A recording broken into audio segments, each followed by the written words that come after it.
নমস্কার বন্ধুরা, সবাইকে শুভ সকালের অনেক অনেক শুভেচ্ছা জানিয়ে শুভ বিবাহের আজকের পর্বের রিভিউ আমি শুরু করছি। শুরুতে আমরা দেখতে পাচ্ছি যে সমুদ্র আর ঝিনুককে তো সবাই একসাথে দেখে ফেলে, যদিও বা ঝিনুকের এখানে কোনো দোষ ছিল না, সমুদ্রের জোড়াজোড়ির জন্যই সবাই দেখে ফেলেছে। যাই হোক, এসে তো ঝিনুককেই খারাপ ভাবছে। ওদিকে তো তেজ এসে সেই সমুদ্রকে সাইডে নিয়ে যায়, বলে কি হচ্ছে এসব। আমি জিজ্ঞাসা করছি কি হচ্ছে এসব, সমুদ্র চুপ করে দাঁড়িয়ে আছে। আর ঠাম্মি ঝিনুককে বলছে, আমি তোমাকে বিশ্বাস করে এই বাড়িতে রেখেছিলাম, আর তুমি আমার বিশ্বাসটা ভেঙে দিলে। তখন সমুদ্র বলছে ওর কোনো দোষ নেই। ঠাম্মি বলছে একদম চুপ করো, তোমার কোনো কথা আমি আর শুনবো না। এদিকে ঝুম্পা বলছে, দেখলে তো, আমার কথা তোমরা কেউ বিশ্বাস করনি যে এই মেয়েটা আমার ঘর ভাঙছে, আমার বরকে কাড়িয়ে নিচ্ছে। সুধা বলছে, কি হলো, তুই এইভাবে আমার নামটা ডুবালি, তুই এইভাবে আমার মান সম্মানটা নিয়ে খেললি, তুই কি করলি এটা। ঝিনুক বলছে, আমি এমন কোনো কিচ্ছু করিনি যাতে তোদের কোনো খারাপ হয়। তখন সুধা বলছে, একদম চুপ করে থাক। সুধাও মুখ ঘুরিয়ে নেয় ঝিনুকের দিক থেকে। এরপরে ঠাম্মি বলে, যা কথা হবে নিচে গিয়ে হবে, বলে ঠাম্মি চলে যায়। ওদিকে দেখা যাচ্ছে যে ডলিকে শায়েস্তা করার সব রকমের প্ল্যান করছে এই জেঠিমা, মানে বিচ্ছুর মা। হাতে একটা হ্যারিকেন নিয়েছে, না জানি এবার কি প্ল্যান করবে। অদিতিকে বলছে রান্নাঘরের লাইটটা হালকা জ্বালিয়ে তোমার শ্বশুরমশাইয়ের খাবারটা গরম করে তাকে দিয়ে দাও, আবার লাইটটা অফ করে দেবে। আর ওদিকে বলছে, আমি যাচ্ছি, আমি না গেলে তো আবার কোন সময় ডলি আমার ছেলেটাকে হাতের মুঠোয় করে নেবে, আর ব্যাস, তখন যেই উদ্দেশ্যে মেয়েটার সাথে আমরা বিয়ে দিয়েছি সেই উদ্দেশ্যটাই পূরণ হবে না, ওই বাড়ি থেকে আমরা আর কিচ্ছু পাবো না। অদিতি বলছে, একদম ঠিক বলেছো তো, যাও যাও যাও। এই বলে কিন্তু হ্যারিকেনটা অদিতির হাতে দিয়ে দেয়। আর এই জেঠিমা চলে যায় ওপরে বিচ্ছুদের ঘরে উকি মারতে। ঠিক উকি মারছে, উকি মেরে দেখছে তারা দুজনে তো দিব্যি হেসে হেসে কথা বলছে। এবার এদিকে দরজা দিয়ে ঢুকতে যাবে কি, বিচ্ছু দরজাটা লাগিয়ে দেয়। তখন বলছে, এ কি, আমাকে দেখে বিচ্ছু দরজাটা লাগিয়ে দিল, এ কি হলো। না না, এটা হতে পারে না। অদিতি বলছে, তাই তো হলো, তোমার মুখের উপরে তো দরজাটা লাগিয়ে দিল। এবার জোরে জোরে দরজা ধাক্কা দিচ্ছে। বিচ্ছু, খোল বাবা খোল, বাইরে প্রচন্ড গরম, আমি থাকতে পারছি না, খোল খোল। বিচ্ছু খুলছে না। ডলি বলছে, মার বোধহয় কোনো অসুবিধে হচ্ছে। বিচ্ছু তবুও খুলছে না, দাঁড়াও আমি কথা বলছি। বিচ্ছু তখন এগিয়ে যায়। তার দরজাটা খুলতেই তার মা আসে, বলে, বাইরে খুব গরম পড়েছে, আমি আজকেও তোদের ঘরে মাটিতে ঘুমিয়ে পড়ি। বিচ্ছু বলছে না, বলে না। অবাক হয়ে যায় জেঠিমা, আর ওদিকেও অবাক হয়ে যায় অদিতি। আর এদিকে দেখা যাচ্ছে সমুদ্রকে একদম চড় মারছে তার বাবা, মানে মেচকা। আর এদিকে সমুদ্রের মা এসে বাধা দিচ্ছে, বলছে, না, এত বড় ছেলের গায়ে আমি আপনাকে হাত তুলতে দেবো না। তখন তো মেচকা এসে তার বউকে সরাচ্ছে, আর বলছে, আজকে আমি ওকে একদম শেষ করেই ফেলবো। এদিকে মেজোমাকে উল্টোপাল্টা বলছে যে, পটের বিবি সেজে তো বাড়িতে বসে থাকো, বাইরে তো যেতে হয় না, তোমার জন্য আমার ছেলে মেয়েগুলো আজকে বিগড়েছে। সমুদ্র বলছে, খবরদার, মাকে কিন্তু কোনো কিচ্ছু বলবে না। বলে, কি কিছু বলবো না, দাঁড়া। তখন মেজমা এসে আবারও ছেলেকে বাঁচাচ্ছে। এদিকে মেচকা, মানে মেজমাকে যখন ধাক্কা দিচ্ছে তখন সুধা এসে বাঁচাচ্ছে। সুধাকে তখন উল্টোপাল্টা কথা বলছে মেচকা, যে তোমার জন্য আজকে বাড়িটার এই অবস্থা, তোমার বোনের জন্য আজকে এই অবস্থা, তুমি প্ল্যান করেছিলে না বোনকে সমুদ্রের ঘাড়ে ঝোলাতে। তেজ রেগে যায়, বলে, খবরদার, সুধার নামে একটাও বাজে কথা তুমি বলবে না, এতে সুধার কোনো দোষ নেই, সুধা কিচ্ছু জানে না।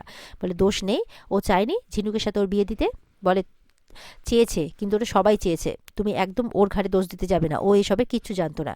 তখন তেজের বাবা বলছে, নিজেদের মধ্যে চিৎকার চেঁচামেচি বন্ধ কর তোরা, এই ব্যাপারটাকে ঠান্ডা মাথায় সলভ করতে হবে। মেচকা বলছে যে ও সার্থককে তাড়িয়েছে, অনিমেষ তরিতাকে তাড়িয়েছে, কারণ এই সমস্ত সম্পত্তিটা ওর আর তেজের নামে করবে বলে। আমি সব বুঝতে পারছি, আমি হালকা ঠুলি পেতে নেই চোখের মধ্যে, আমি এগুলো সব বুঝতে পারছি। তখন কিন্তু এদিকে ঠাম্মি রেগে যায়, বলছে যে অন্যের মেয়ের খুদ ধরার আগে নিজের বাড়ির ছেলেকে সামলাও, নিজের ঘরের ছেলেকে সামলাও। সে কোনো গর্ব করার মতো কাজ করেনি। এরপরে মেচকা বলছে, এই ছেলেটাকে তো আমি মেরেই ফেলবো। সমুদ্রকে যখন মারতে যাচ্ছে বলছে, মারো মারো, আমাকে মারো, মেরেই তো ফেলেছো আমাকে। আমি হাজারো বার বলেছিলাম আমি ঝুম্পাকে ভালোবাসি না, আমি ওকে বিয়ে করব না, কিন্তু তোমরা জোর করে ওকে আমার গলাতে ঝুলিয়েছো, জোর করে বিয়ে দিয়েছো, আমাকে নিয়ে সওদা করেছো তোমরা। আমার এই বিয়েটা তোমাদের বিজনেসে লাভ পাওয়ার রাস্তা মাত্র। সমুদ্র চিৎকার করে বলছে, কারণ খুব রেগে গেছে সমুদ্র। বলছে, তোমরা নিজেদের স্বার্থে জোর করে আমাকে বিয়েটা করতে বাধ্য করেছো। মেচকা বলছে, তোকে এই কথাগুলো বলতে কে শিখিয়েছে। সমুদ্র বলছে, সত্যি কথা বলতে আমি কখনো ভয় পাইনি আর পাইও না।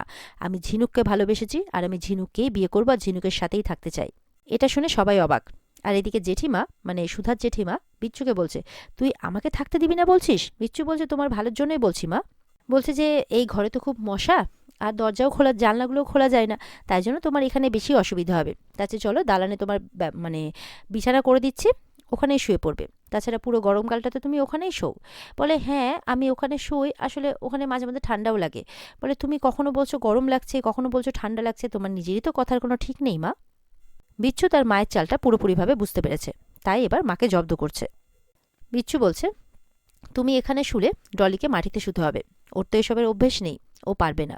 ডলি বলছে, না না আমি পারবো গো, সত্যি পারবো, মা শুয়ে যাক না এখানে, আমি পারবো। বলে, না তুমি পারবে না, আমি বিছানা করে দিয়ে আসছি মাকে। বিচ্ছু চলে যায় বিছানা করতে। বিচ্ছুর পেছন পেছন ডলি যায় বিচ্ছুকে বোঝাতে। এদিকে অদিতি আর জেঠিমা মিলে বলছে, অদিতি বলছে, মেয়েটা তো মাথা একেবারে খেয়ে ফেলেছে। তখন জেঠিমা বলছে যে অত সহজ নয়, এমনি এমনি তো সংসারে আমার আর থেকে চুলটা পাকেনি না, আমি কিছু একটা করেই ছাড়বো, এইভাবে বলছে আর কি। এদিকে বিচ্ছু নিচে বিছানা করে দিয়ে আসে আর উপরে এসে ডলির সাথে কথা বলতে থাকে। ডলি বলছে, কেন বলো তো, আজকে না হয় মা এখানেই শুয়ে যেত। তখন বিচ্ছু বলছে, না আমার তোমার সাথে কিছু কথা আছে। তখন ডলি মনে মনে বলছে, ও আচ্ছা, আমার সাথে কথা বলবে বলে বিচ্ছু এমনটা করেছে। ডলি কিন্তু মনে মনে খুশি হয়ে যায়। বিচ্ছু বলছে, তুমি হলে আমার মতো গরিব, গরিব ছেলের কাছে একটা স্বপ্নের মতো, যেই স্বপ্নটাকে আমি কোনোদিনও ছোঁয়ার কথাও ভাবতে পারিনি। আমি কোনো দিক থেকেই তোমার যোগ্য নই। আমি তোমাকে একজন খুব ভালো বন্ধু ভেবেছি, খুব ভালো বন্ধু, তার থেকে বেশি কিছু আমি ভাবতে পারিনি। আমাদের বিয়েটা খুব অদ্ভুতভাবে হয়েছে। ডলি বলছে, তার মানে তুমি এই বিয়েটা মেনে নাওনি আর আমাকেও মেনে নাওনি। বিচ্ছু বলছে, না না আমি সেটা বলতে চাইনি। বলে, তাহলে কি বলতে চাইছো তুমি বলো। তখন ডলির হাতটা ধরে বলছে বিচ্ছু, বলছে, আমি এই বিয়েটা আমার দিদির সম্মান আর আমার দিদির শ্বশুরবাড়ির সম্মান রাখতে করেছি। বিচ্ছু বলছে, কিন্তু ডলি আমি তোমার জন্য সেই সমস্ত কর্তব্য পালন করব যেটা একজন স্বামী তার স্ত্রীর জন্য করে, কিন্তু এর বেশি কিছু নয়। একজন স্ত্রী যে তার স্বামীর কাছে ভালোবাসা আদায় করে সেটা হয়তো আমি তোমাকে কোনোদিনও দিতে পারবো না।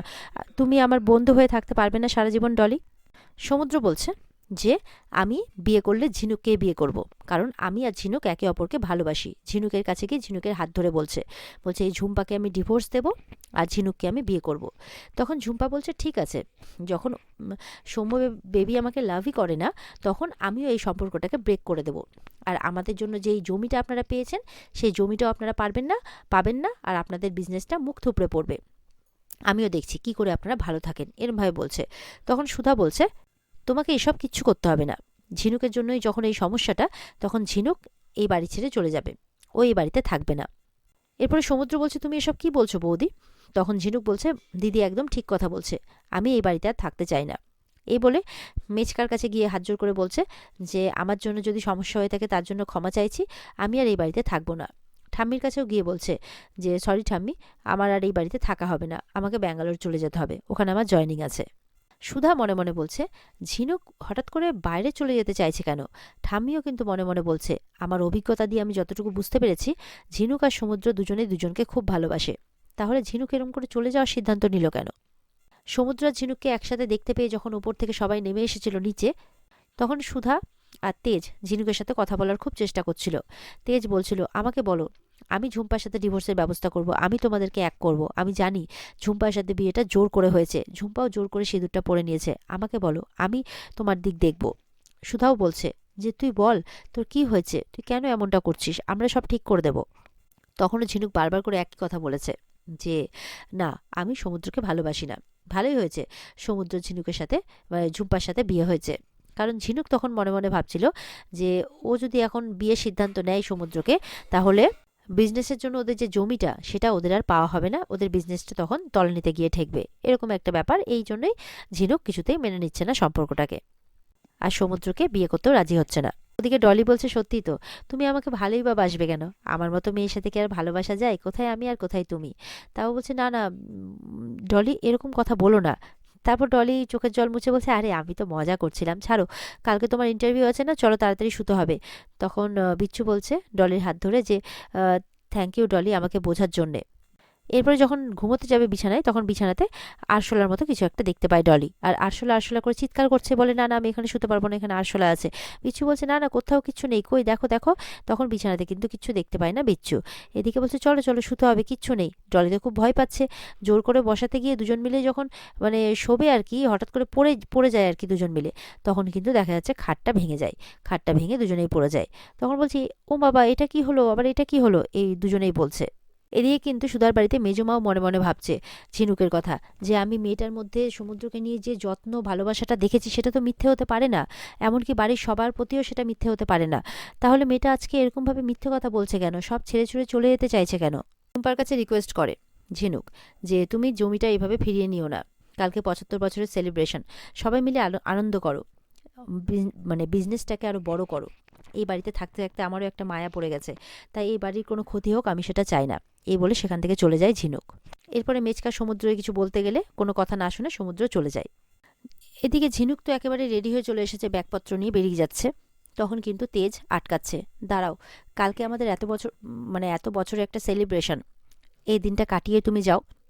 তখন ঠাম্মিও বলছে, হ্যাঁ, যেতে যদি হয় তাহলে কালকের উৎসবটা কাটিয়ে তারপর রাতে নিজের বাড়ি ফিরে যেও। এই বলে ঠাম্মিও চলে যায়। তেজের বাবাও বলছে, হ্যাঁ, এই বুড়ো বাবাটার কথা অন্ততপক্ষে একটু শোনো, এভাবে বলছে। তখন ঝিনুক তাদের কথা রাখে। এদিকে সুধা কিন্তু মনে মনে বলছে, ঝিনুকের চলে যাওয়ার পিছনে নিশ্চয়ই কোনো কারণ আছে। এইভাবে আমি দুটো ভালোবাসার মানুষকে আলাদা হতে দেব না। ঝুম্পার সত্যিটাও আমি খুঁজে বের করব, আর এদের ভালোবাসাকেও আমি এক করেই ছাড়বো। এরকমই একটা চিন্তা ভাবনা করছে আর কি সুধা। আর এখানে আজকের পর্ব শেষ হয়ে যায়। তো বন্ধুরা, এই ছিল আজকের পর্বের রিভিউ। ভালো লেগে থাকলে অবশ্যই কিন্তু পর্বকে লাইক, কমেন্ট আর আমাদের সাথে জুড়ে থাকতে আমাদের চ্যানেলকে সাবস্ক্রাইব করতে কেউ ভুলবে না। পর্বের বিস্তারিত দেখতে অবশ্যই তোমরা স্টার জলসার পর্দায় চোখ রাখবে। দেখা হচ্ছে তোমাদের সাথে আগামীকালকে। ততক্ষণ সবাই ভালো থাকবে। টাটা।